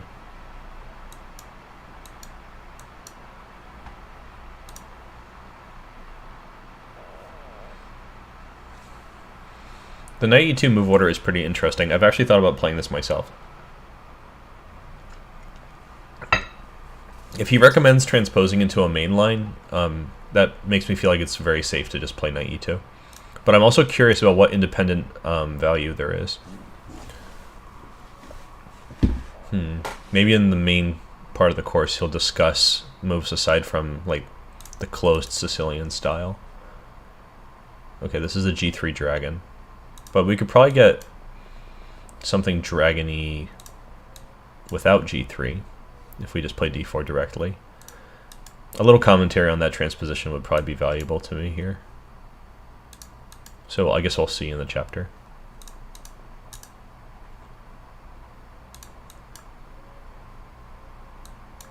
Rook b8 also dodges this a takes b idea. The knight's good on e5 at some point.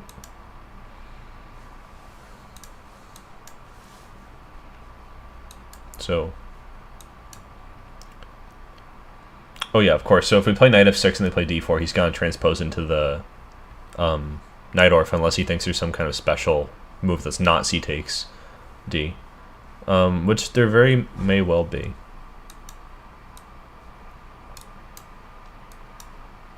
He also recently put out a course on the dragon, so he probably has a prerogative for recommending these transpositions.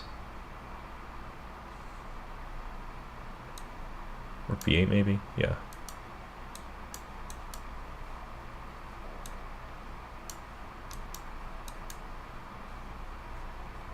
Knight f6, so we could always go into the Najdorf. Oops. I pre-moved a little too fast there.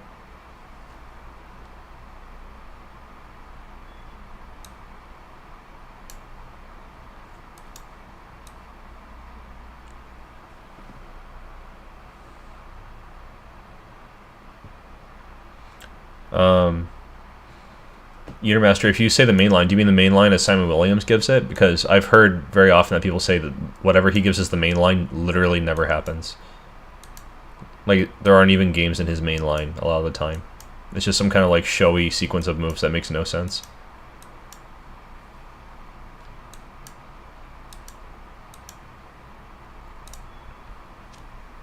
Yeah, so this is why he's playing knight c6 before bishop g7, because after bishop knight takes c6, b takes c6, e5, white is better. And additionally, if white skipped their turn and didn't play bishop g2, we probably would still like to get rid of this active knight on d4.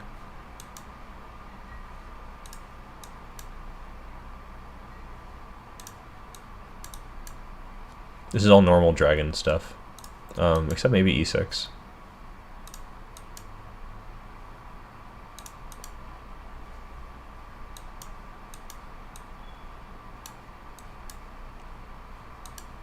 So get rid of that active knight. Oh yeah, knight c5 first and then b6. Get rid of the knight. Don't fall into any tactics. Castlevania. Move the knight. Kick their knight. Get another tempo, because why not? And then b6. Knight c5 is the move that I missed.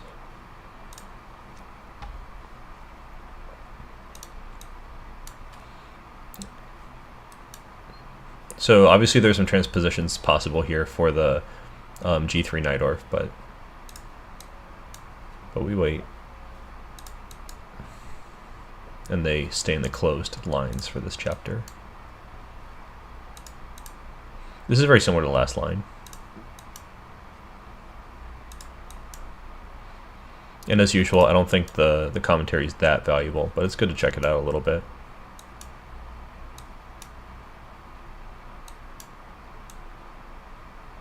I think I just play it. I forget why not.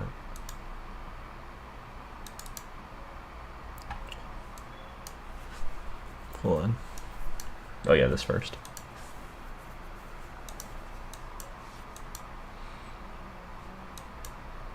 I like when they incorporate alternative moves in a significant way. So that, like, you know that if your move is played, it at least makes some sense.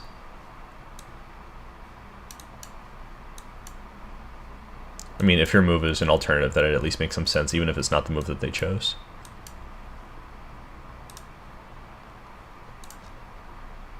Oh yeah, Phoenix. Move order totally matters. Totally tachyon.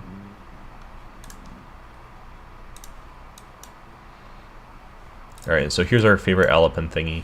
And this also works against the Smith Mora, and I wonder if he's going to recommend that too. That's usually my recommendation for people.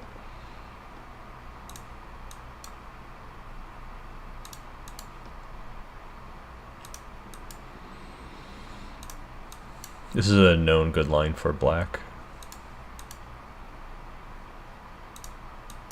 Comfy endgame. Yas.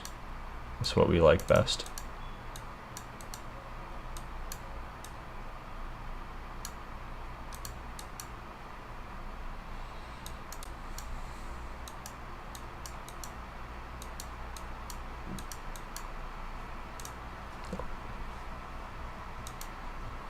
Always take.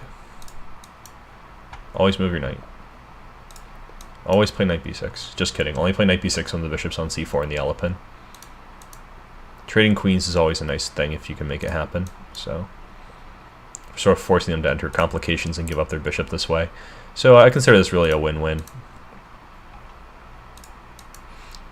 Another interesting thing to keep in mind is that the isolated queen-pawn positions against the Alapin are often just fine. I had that in an online game a couple months ago, which is probably one of my most recent online games, and it went well for me. Always take some stuff.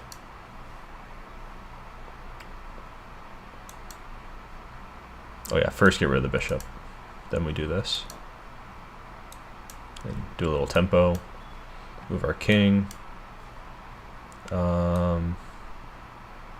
We put it here, yeah. King G and then H5.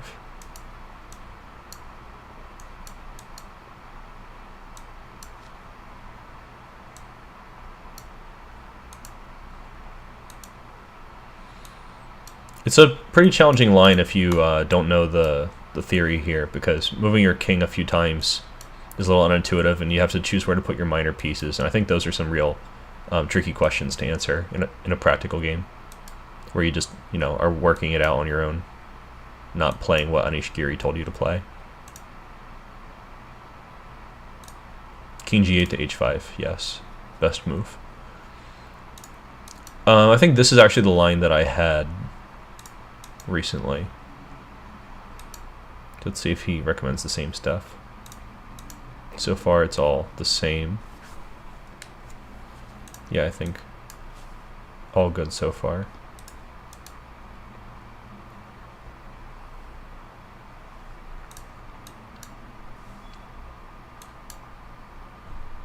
No, actually the position I got was with, oh yeah, they got an isolated pawn. It was fine. Okay. No d5 for you. Oh yeah, rook d8. And then we do this. Chop, chop, chop.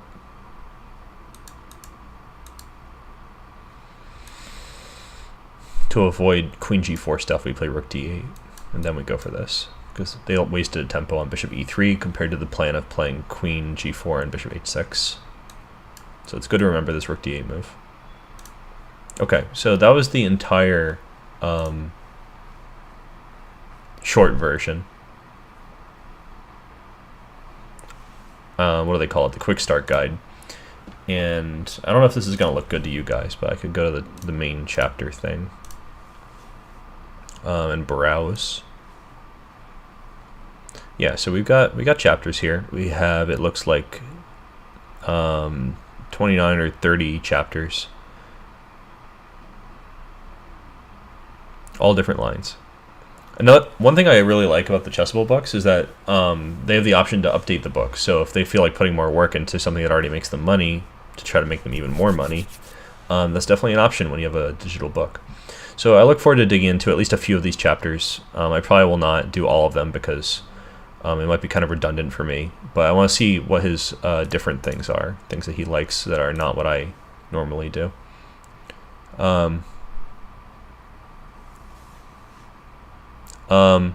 So for a while I was not studying openings either, Master. That's true. I was working on other more fundamental things, but now I'm at a point in chess where I do need to work on openings. So that's what I'm doing now. And I often study openings on my own. Like, this is probably like the second or third openings book that I'll ever have read in all the time that I've been playing chess, and so far I've been doing pretty fine without opening books. But I think probably once you're like over 2,000, maybe the opening work becomes like at least a third of the work that you have to do, in my opinion. And my openings do need work. I need to have some novelties and some positions that I'm really familiar with if I want to keep having results like what my results have been recently, and to keep moving up. So you'll be seeing more of me working on openings maybe. I'm probably gonna be doing some pretty casual stuff on Fridays. The simuls were starting to get a little bit stressful because I couldn't prepare for them.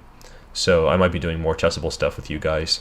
So you can get some sneak peeks at some books that you maybe haven't read before. That could be cool. Anyway, I have to run, do other things. So thanks for tuning in, and I'll see you guys here on YouTube, here on Twitch, and on Discord. So take care, everyone. Good luck with your chat.